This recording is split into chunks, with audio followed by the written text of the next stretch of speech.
Salut, c'est Elisa et tu écoutes Fantasia Podcast.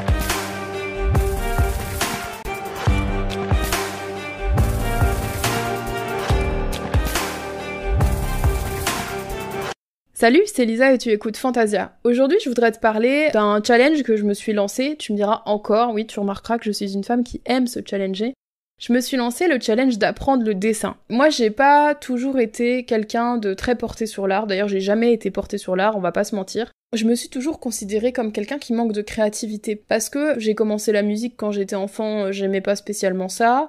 J'ai fait de la trompette, j'ai fait de la guitare, j'ai fait du piano. Dans les 3 instruments, j'ai arrêté direct parce que ça me plaisait pas du tout, cet aspect où t'as jamais l'impression que tu peux jouer un truc cool en 2 séances, quoi. Il faut attendre de la 10e séance pour que ton truc ressemble plus ou moins à quelque chose, et ça m'emmerdait profondément. Et puis, je me suis jamais non plus vraiment épanouie dans le dessin, la peinture ou je ne sais quoi. Bref, je me suis jamais vraiment trouvée très artistique. Et puis, en fait, le truc, c'est que moi, j'adore écrire. Depuis que je suis enfant, j'écris des histoires. Quand j'étais ado, j'écrivais aussi des fanfictions, des trucs comme ça. Je pense que le blog, à la base, il est né un peu de ce désir de continuer à aiguiser ma plume. Mais en même temps, je trouvais que c'était pas spécialement artistique dans le sens où c'est un truc qu'on faisait par exemple à l'école, d'écrire des textes, etc. Et donc, pour moi, c'était pas vraiment de l'art, tu vois, c'était juste un passe-temps comme ça, mais c'était pas de l'art. Et j'observais mon cahier de prise de notes et je me suis dit, mais mince, en fait, si, tu peux pas dire que t'as pas de créativité, quoi. C'est-à-dire qu'en fait, moi, quand je prends mes notes, par exemple, je mets énormément de couleurs. Je prends beaucoup de notes au marqueur, en fait, parce que ça me permet de m'y retrouver sur ma page. Et bon, tu me diras, ouais, c'est quand même pas le summum de la créativité que de prendre des notes avec un marqueur, quoi, clairement. En même temps, c'est un peu comme quand tu dis « j'y arrive pas » alors que t'y arrives à moitié. Tu peux pas dire que t'es pas créatif si tu mets par exemple de la couleur dans une prise de notes alors que la prise de notes s'y prête pas spécialement. Quand je dis « je suis pas créative » alors que je fais des choses comme ça, alors que j'ai écrit des choses pendant toute mon enfance, c'est un peu comme si je disais « j'y arrive pas » alors que j'y arrive à moitié, tu vois. Du coup, je me suis dit « mais en fait, le truc qu'il y a, c'est pas que je suis pas créative, c'est que j'ai envie tout de suite d'avoir les résultats de ce que je fais. » C'est-à-dire que l'art, c'est un peu comme un sport, tu vois, c'est tu commences et au début t'es pas bon, et puis petit à petit tu vois les résultats. Et je pense que c'est la raison aussi pour laquelle j'aime pas le sport d'ailleurs, et pour laquelle j'ai vraiment énormément de mal à m'y tenir, c'est justement parce que tu vois pas spécialement les résultats au départ. Et donc je me suis dit, mais attends, c'est logique que quand t'es en train de commencer un truc, tu peux pas tout de suite taper des concerts d'1h30 au Zénith de Paris, c'est logique.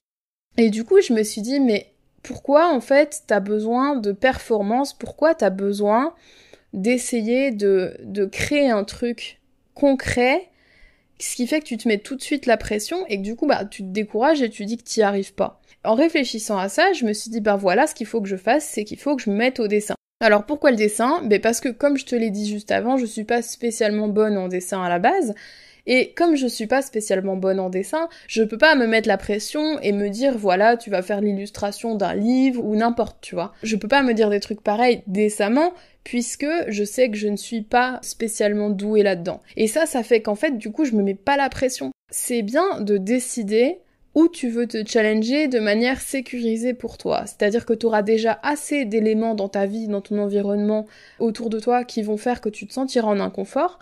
Mais c'est chouette aussi d'avoir des challenges qui sont des vrais challenges et qui sont juste des challenges pour le plaisir, entre guillemets, et pour essayer, entre guillemets.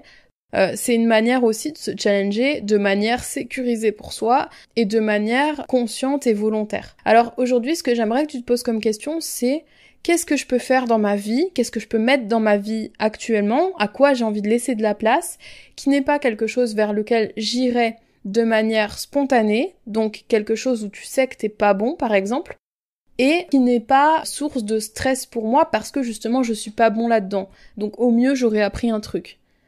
Quelle est la discipline ou la chose que tu voudrais t'engager à faire maintenant et pour laquelle tu pourrais par exemple t'équiper à relativement pas trop cher et tu pourrais commencer à faire, qui est quelque chose que tu sais que tu n'arriveras pas à faire au départ. Moi le dessin ça me prend comme ça, mais peut-être que dans 3 jours ou 4 jours j'aurais plus envie parce que j'arriverai à rien. j'aurais eu le mérite de m'être confrontée à cette situation, de voir ce qu'il en ressort et en quoi ça me fait travailler sur moi, de faire un truc sur lequel je suis pas à l'aise mais qui n'engage à rien et qui est quelque chose où il y a zéro enjeu derrière. Je veux dire, personne va me demander de dessiner un truc énorme et que si j'arrive pas à le dessiner, me dire voilà, maintenant tu vas plus être payé et tu vas mourir de faim sous un pont, tu vois. Mais sur quoi t'as envie toi de te challenger là, dans les prochains jours, pour voir ce que ça peut faire pour toi, d'essayer de faire un truc que tu sais pas faire. Je te remercie pour ton écoute et j'espère que l'épisode t'a plu. N'hésite pas à le partager avec du monde autour de toi, avec ton chat, ton chien, tes voisins, qui tu veux. Et puis si t'as envie d'avancer un petit peu sur tes projets et sur tes objectifs de manière un peu plus ciblée, tu as deux possibilités. La première, et je te la recommande chaudement, c'est d'aller télécharger la routine inspirante qui se trouve sur mon blog et grâce à laquelle tu pourras, si tu t'y tiens, ou en tout cas si tu la fais relativement régulièrement, tu pourras avancer et entamer les journées en étant focus sur ton objectif. Et la deuxième alternative, évidemment, c'est de continuer à écouter ce podcast. Merci beaucoup pour ton écoute, on se retrouve pour le prochain épisode. D'ici là, porte-toi très bien, prends soin de toi, à la prochaine!